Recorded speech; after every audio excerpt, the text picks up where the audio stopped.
السلام علیکم، کیسے ہیں آپ سب؟ تو جیسے پریویس ولاگ میں نے بتایا تھا کہ میرے پاسپورٹ کا کوئی ایشو بن گیا تھا، تو آج وہ سالو کرنے کے لیے ہم روانہ ہوئے ہیں۔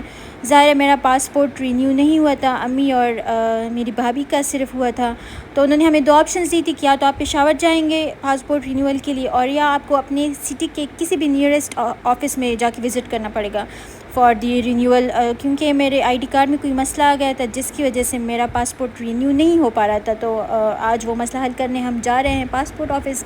آئی ڈی کارڈ والا مسئلہ تو سارٹ آؤٹ ہو گیا تھا، بٹ ابھی رینیول کے لیے ہم جا رہے ہیں۔ تو یہاں پہ میں پاسپورٹ آفس آ گئی ہوں، اندر کی کچھ ایسی حالات ہیں پاسپورٹ آفس کے، اور اس کے بعد یہاں پہ ہم بیٹھ گئے تھے، ہم نے یہاں پہ ویٹ کرنا تھا۔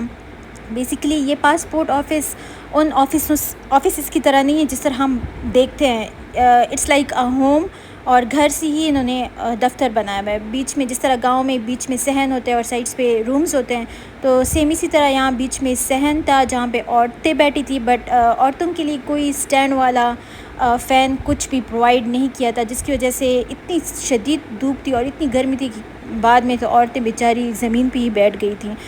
اوور آل اسٹاف بہت زیادہ کوآپریٹیو تھا، اس وجہ سے زیادہ ایشو نہیں ہوا تھا، بٹ یہ تھا کہ لائٹ نہیں تھی، نہ جنریٹر کا کوئی بندوبست تھا، تو یہ مسئلہ تھوڑا سا تھا، بٹ اوور آل ایکسپیرینس میرا اچھا تھا۔ ظاہر پاسپورٹ دفتر جا کے آپ کو تھوڑا ویٹ تو کرنا پڑے گا کیونکہ ہر چیز اتنی آسانی سے نہیں ہوتی، بٹ مین تھنگ اس کہ اسٹاف کوآپریٹیو ہونا چاہیے۔ جس طرح ہاسپٹل میں آپ جب جاتے ہیں تو ڈاکٹرز جو کوآپریٹیو ہوتے ہیں، اچھے ہوتے ہیں، نائس ہوتے ہیں، آپ پھر انتظار بھی کرتے ہیں، ان کی ہر بات سن لیتے ہیں۔ Same is the case with other areas اور ادر پروفیشنل آفیسز کے وہاں پہ آپ ایکسپیکٹ کرتے ہو کہ اگلا بندہ جو کرسی پہ بیٹھا ہے وہ آپ کے ساتھ طریقے سے بات کرے۔ تو یہاں پہ ایکسپیرینس اس وجہ سے بھی میرا اچھا رہا ہے۔ باقی ظاہر ہے ہر جگہ کے پروز اور کونس ہوتے ہیں، تو آپ ہر چیز کو بلیم نہیں کر سکتے۔ تو لائٹ نہیں تھی، کسی نے پنکھا وغیرہ چھوڑا ہوا تھا چھوٹا، جو ہاتھ سے جس کو چلاتے ہیں، پتہ نہیں اس کو کیا بولتے ہیں، اور یہاں پہ ایک مرر بھی لگا ہوا تھا، اگر آپ نے اپنے آپ کو سیٹ کر کے جانا تھا تو آپ کر سکتے تھے۔ یہ آپ دیکھ سکتے ہیں کہ کسی سے رہ گیا تھا، گرمی کی وجہ سے اپنے ساتھ سب لے کے آئے تھے سوائے ہمارے، اور یہ کنگھی بھی کسی نے چوڑی ہوئی ہے اگر کسی نے اپنے بال کومب کرنے ہیں۔ تو بس یہاں پہ پردہ تھا، اس سائڈ پہ مرد تھے اور ادھر عورتوں کی جگہ تھی۔ اس کے بعد یہ آپ دیکھ سکتے ہیں کہ یہ پنکھے نہیں چل رہے تھے، اس وجہ سے کیونکہ لائٹ ہی نہیں تھی، جنریٹر کا کوئی بندوبست نہیں تھا، سولر سسٹم کا کوئی بندوبست نہیں تھا۔ اور یہاں یہ روم ہے جہاں پہ آپ کی پکچر بنانی تھی، اور یہ والا کام جلدی ہو گیا تھا، یہ اتنا زیادہ پرولونگ نہیں تھا۔ اس کے بعد مجھے بتایا گیا ہے کہ اب آپ پکچر کے لیے بالکل فرنٹ پہ دے کے آپ کو ماسک وغیرہ ہٹانا پڑتا ہے تاکہ آپ کی پراپر اس میں فیس آ جائے۔ اس کے بعد یہ والی جگہ تھی، یہاں پہ ہم نے ویٹ کرنا تھا، اور یہاں کا ویٹ بہت بہت کوئی مشکل تھا کیونکہ ہمارا ٹرن بہت زیادہ پیچھے تھا۔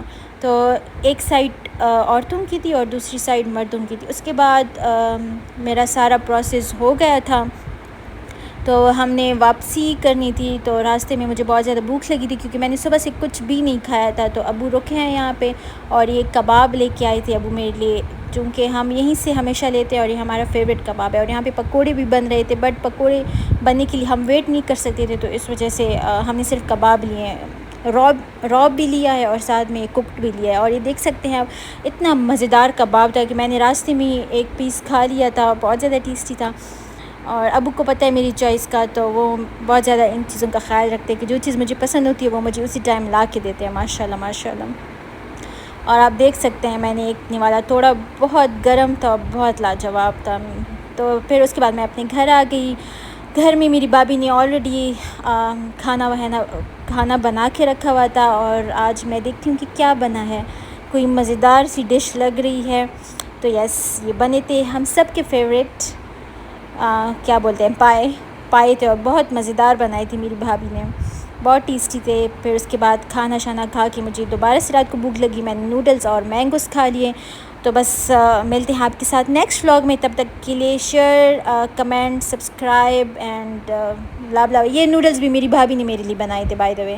اور اس کے بعد رات کو بارش ہو گئی، تھوڑا سا میں نے یہ ریکارڈنگ کر لی۔ آپ دیکھ سکتے ہیں کہ کوہاڑ میں ایز یوزول اتنی کوئی خاص بارش ہوتی نہیں ہے کیونکہ I don't know I. Okay, ملتے ہیں آپ کے ساتھ نیکسٹ ولاگ میں، تب تک کے لیے اللہ حافظ.